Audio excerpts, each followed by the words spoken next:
여러분 안녕하십니까, 진성호입니다. 검찰이 문재인 전 대통령을 뇌물 혐의로 전격 기소하자 지금 더불어민주당은 발칵 뒤폈습니다. 이재명 전 더불어민주당 대표로부터 민주당의 수석 대변인 지금 일제히 들고 일어났습니다. 검찰이 보복을 하고 있다. 어떤 사람은 윤석열 전 대통령의 탄핵에 대한 보복이라는 말까지 했습니다. 과연 그럴까요? 자, 지금 민주당이 이렇게 문재인 전 대통령을 옹호하는 것은 뭐 정치적 의리 이런 것도 있겠지만 그동안 있었던 그들이 했던 그 일에 대한 반대급부입니다. 자, 지금 검찰이 문재인 전 대통령을 기소하면서 뇌물 혐의를 내세운 논리가 있습니다. 바로 이명박 전 대통령, 박근혜 전 대통령 등 전직 대통령을 뇌물 혐의로 기소했을 때의 바로 그 논리입니다. 그리고 대법원 판례까지 있다는 겁니다. 이명박 박근혜 전직 대통령, 보수 대통령을 뇌물 혐의로 구속시킨 바로 그 내용이 이제 그대로 문재인 전 대통령에게 돌아간 겁니다. MB 박근혜의 대복수라고도 할 수 있습니다. 자, 왜 그럴까요? 지금 민주당 의원들 자신은 문재인 전 대통령 수사 기소에 대한 비판을 하면서도 속으로는 좀 뜨끔할 겁니다. 지금 계속해서 윤석열 전 대통령과 김건희 여사 이야기를 하지만 자, 그들이 그렇게 공격할 때는 그래놓고 지금 문재인 전 대통령의 그동안 나온 정황들을 보고도 그런 말을 하는 건지. 자, 지금 민주당은 자승자박 자신들이 놓은 덫에 걸린 것 같습니다. 자폭 중입니다. 진성호의 융단 폭격 시작합니다. 더불어민주당을 융단 폭격합니다. 자, 문재인 전 대통령을 검찰이 뇌물 혐의 2억 원대의 뇌물 혐의로 불구속 기소했습니다. 그러자 민주당은 발칵 뒤집혔습니다. 문재인 전 대통령과 가까운 인사들이 반응은 격렬했습니다. 조승래 민주당 수석 대변인은 브리핑을 통해 사위가 월급을 안 받으면 문 전 대통령이 경제적 지원을 해야 있고 그걸 안 했으니 뇌물이란 논리는 말도 안 된다 이렇게 주장했습니다. 그런데 이게 지금 그것 때문에 한 겁니까?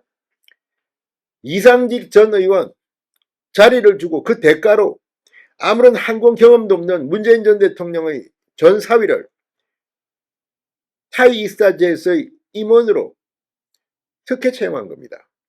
자, 이런 과정, 이게 바로 이명박 박근혜 전 대통령을 구속한 바로 그 대법원 판례입니다.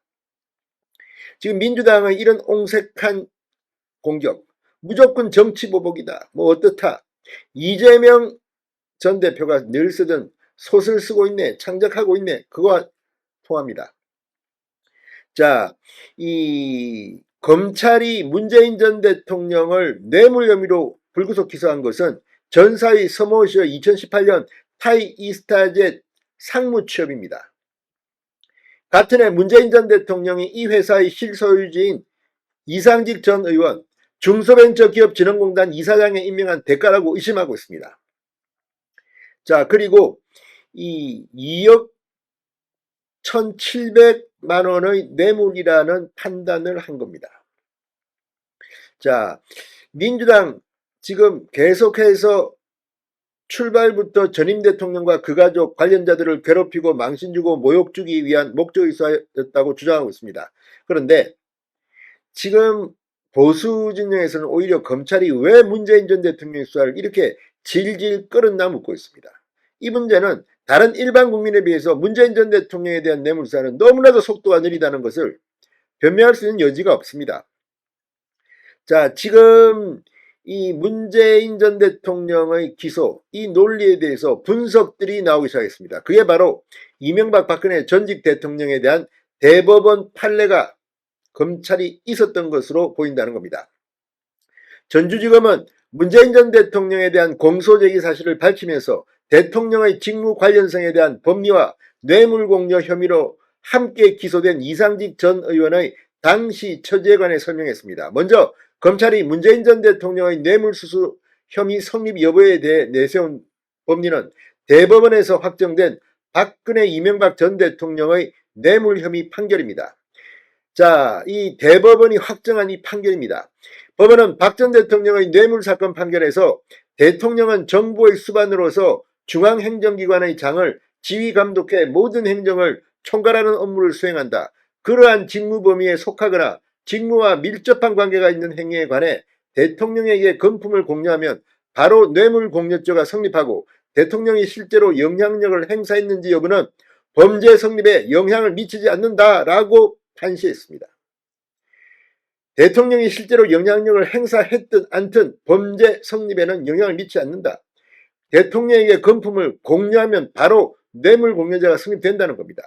또 이명박 전 대통령의 뇌물사건 판결에서는 국회의원 공천은 대통령이 법령상 관장하는 직무 그 자체는 아니지만 사실상 직접적이고 강력한 영향력을 행사하므로 대통령 직무와 밀접한 관계가 있는 행위 또한 관례, 사실상 관여하는 직무행위라고 명시했습니다.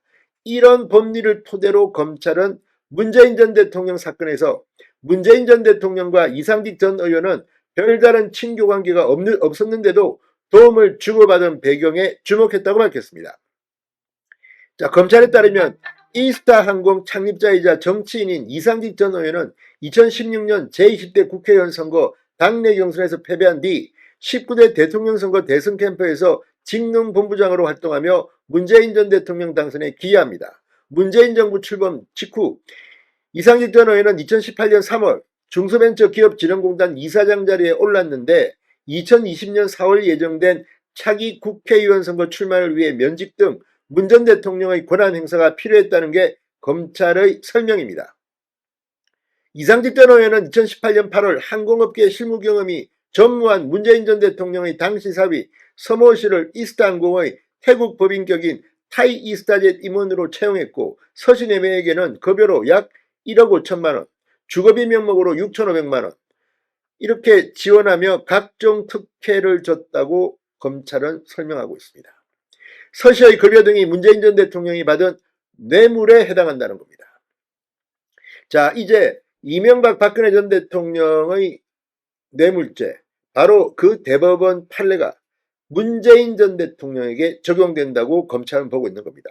물론 최종 법원의 판단을 예단할 수는 없습니다. 그럼에도 불구하고 MB 박근혜의 저주가 문재인 전 대통령이 어쩌면 쇠고랑을 찰 수도 있게 만들 거라는 생각이 듭니다. 진성호의 융단 폭격이었습니다. 여러분 감사합니다.